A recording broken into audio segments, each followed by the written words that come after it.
Welcome to another new video. আগের ভিডিওতে 90 নম্বর প্রশ্ন পর্যন্ত হয়ে গিয়েছে। আজকে শুরু করব 91 নম্বর প্রশ্ন থেকে। এই সমস্ত প্রশ্ন থেকেই কিন্তু গত বছরগুলো থেকে প্রশ্ন এসছে মানে পরীক্ষায়, আর পরবর্তী পরীক্ষাগুলোতেও এখান থেকেই প্রশ্ন আসবে। তো এই প্রশ্নগুলো খুব ভালো করে করবে। প্রথম প্রশ্ন 91 নম্বর প্রশ্ন, which type of polarity is used in welding non ferrous metal? অর্থাৎ নন ফেরাস মেটালে ওয়েল্ডিং করার জন্য কোন ধরনের পোলারিটি ব্যবহার করা হয়? পোলারিটি দু ধরনের হয়, একটা হচ্ছে স্ট্রেট পোলারিটি আর একটা হচ্ছে রিভার্স পোলারিটি। স্ট্রেট পোলারিটি মানে হচ্ছে যেখানে ওয়ার্কপিস পজিটিভ পোলে এবং ইলেকট্রড নেগেটিভ পোলে কানেক্ট থাকে। আর রিভার্স পোলারিটি ঠিক তার উল্টোটা, যেখানে ওয়ার্কপিস নেগেটিভ পোল এবং যে ইলেকট্রড সেটা পজিটিভ পোলে কানেক্ট করা থাকে। তো এইখানে নন ফেরাস মেটালকে ওয়েল্ডিং করার জন্য ব্যবহার করা হয় রিভার্স পোলারিটি। 92 নম্বর প্রশ্ন, which is used for arc welding if there is no electric power supply? যদি কোনো ইলেকট্রিক পাওয়ার সাপ্লাই না থাকে তাহলে আর্ক ওয়েল্ডিং করার জন্য আমরা কি ব্যবহার করব? উত্তর হবে option D, engine generator set. 93 number প্রশ্ন, what is the angle of electrode while welding in vertical position? অর্থাৎ ভার্টিক্যাল পজিশনে ওয়েল্ডিং করার জন্য আমরা যে ইলেকট্রড ব্যবহার করব সেই ইলেকট্রডের অ্যাঙ্গেল কতটা হতে হবে? ভার্টিক্যাল পজিশন মানে এই যে লম্বালম্বি, এই বরাবর আমরা ওপর থেকে নিচে বা নিচ থেকে ওপর বরাবর যে ওয়েল্ডিং করব, সেই ওয়েল্ডিংয়ের সময় ইলেকট্রড থাকবে কত 80 থেকে 90 ডিগ্রিতে। কত? 80 থেকে 90 ডিগ্রি অ্যাঙ্গেলে। 94 নম্বর প্রশ্ন, which type of arc produces humming sound? অর্থাৎ কোন ধরনের আর্ক হামিং সাউন্ড উৎপাদন করে? আর্ক মানে কিন্তু এখানে আর্ক লেন্থ বুঝিয়েছে। আর্ক লেন্থ তিন ধরনের হয়, একটা হচ্ছে শর্ট আর্ক লেন্থ, একটা হচ্ছে লং আর্ক লেন্থ, আর একটা হচ্ছে নর্মাল আর্ক লেন্থ। এখানে যে আর্ক লেন্থে হামিং সাউন্ড উৎপন্ন করে সেটা হচ্ছে লং আর্ক লেন্থ। পরবর্তী প্রশ্ন 95 নম্বর প্রশ্ন, which types of arc length used in thin sheet metals? অর্থাৎ থিন শিট মেটালে ওয়েল্ডিং করার জন্য কোন ধরনের আর্ক লেন্থ ব্যবহার করব? থিন শিট মেটাল মানে হচ্ছে পাতলা শিট মেটাল। পাতলা শিট মেটালে যখন আমরা ওয়েল্ডিং করব তখন যে আর্ক লেন্থ নেব সেটা হচ্ছে লং আর্ক লেন্থ। কেন? লং আর্ক লেন্থ যদি না নিই তাহলে যে পেনিট্রেশনটা হবে সেটা অনেকটা ডিপ হয়ে যাবে এবং মেটালেরও আকার কিন্তু বিগড়ে যাবে বা সেটা খারাপ হয়ে যাবে। তার জন্য আমরা লং আর্ক লেন্থে ওয়েল্ডিং করব থিন শিট মেটালে।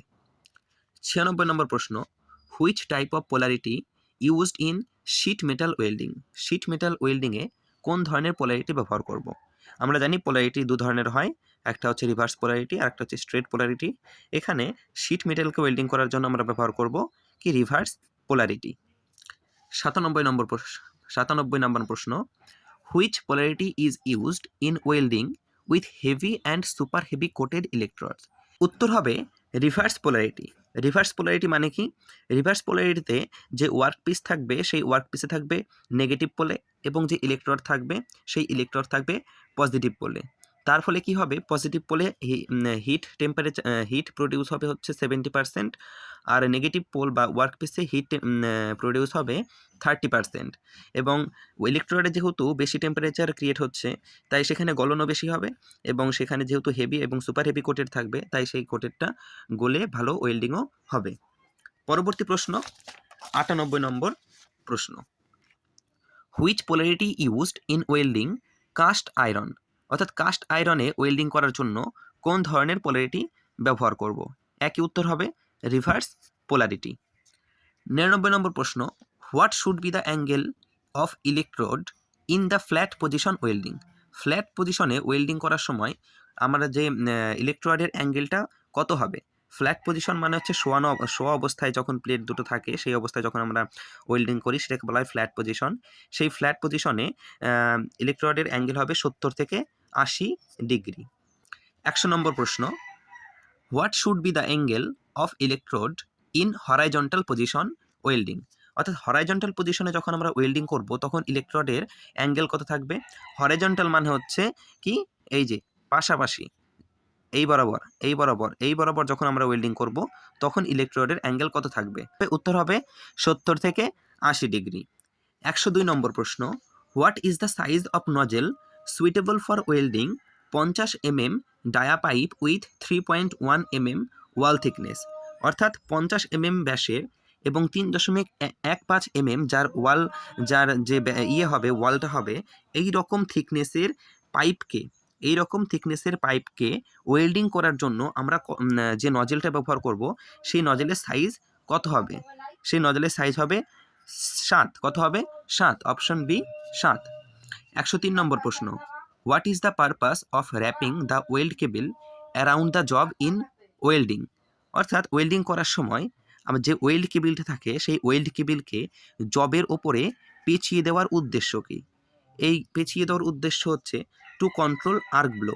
আর্ক ব্লোকে কন্ট্রোল করার জন্য আমরা এরকম কাজ করে থাকি। আর্ক ব্লো কাকে বলে? এই দেখো পাশের 106 নম্বর প্রশ্নের ছবিটা দেওয়া আছে।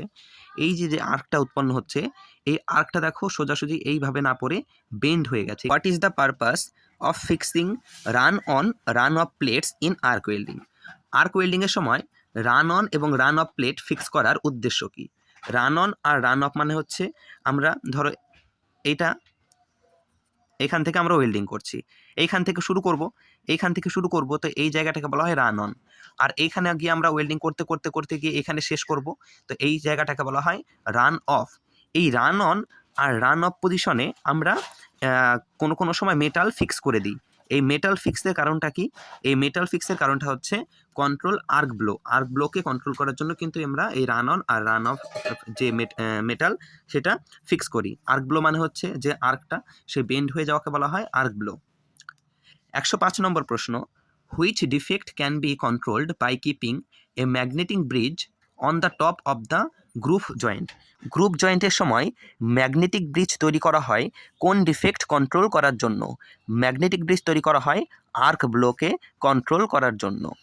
106 নম্বর প্রশ্ন হচ্ছে, what defect you find in the given figure?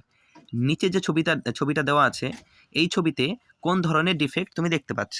দেখো এই যে আর্ক যেটা সেটা বেন্ড হয়ে গেছে, তার মানে কি আর্ক বেন্ড হয়ে যাওয়াকে বলা হয় আর্ক ব্লো। 108 নম্বর প্রশ্ন, which among the joints are covered under fillet groove? বলছে এই যে জয়েন্টগুলো আছে এই জয়েন্টগুলোর মধ্যে কোন জয়েন্টগুলো ফিলেট গ্রুপের মধ্যে পড়ে?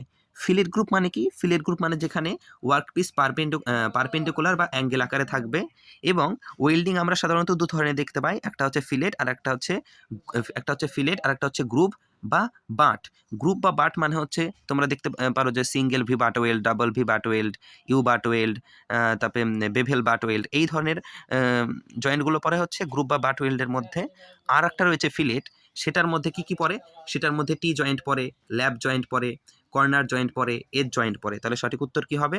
Option D, T joint, lap joint, corner joint, edge joint.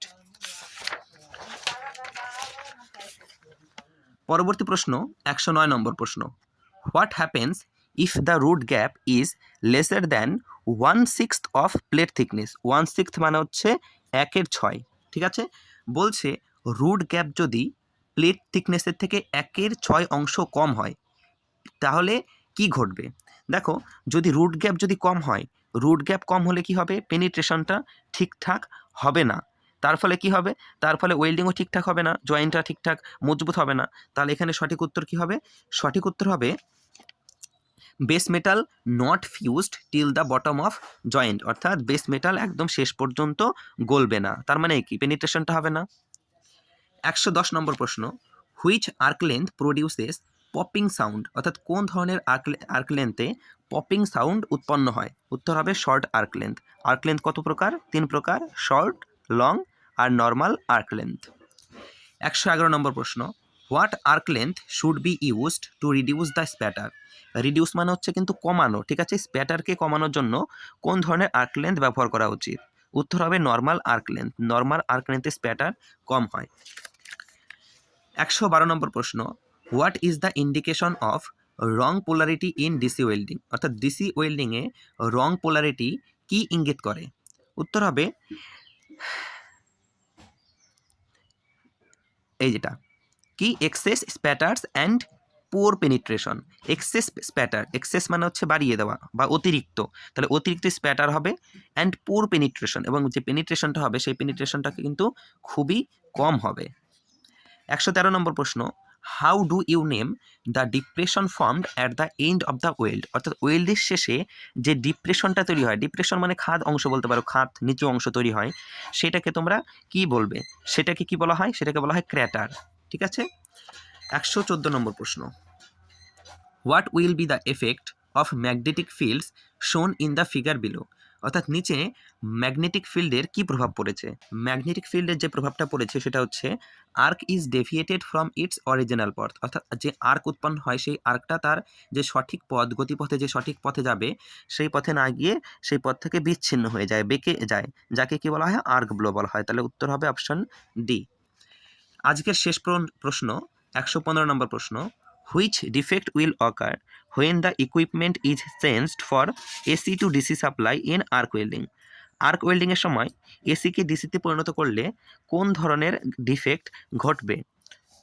আমরা যে ডিফেক্ট ঘটবে সেটা হচ্ছে আর্ক ব্লো। ঠিক আছে, এই ডিসি কারেন্টেই কিন্তু এই আর্ক ব্লো উৎপন্ন হয়, এসিতে কিন্তু হয় না।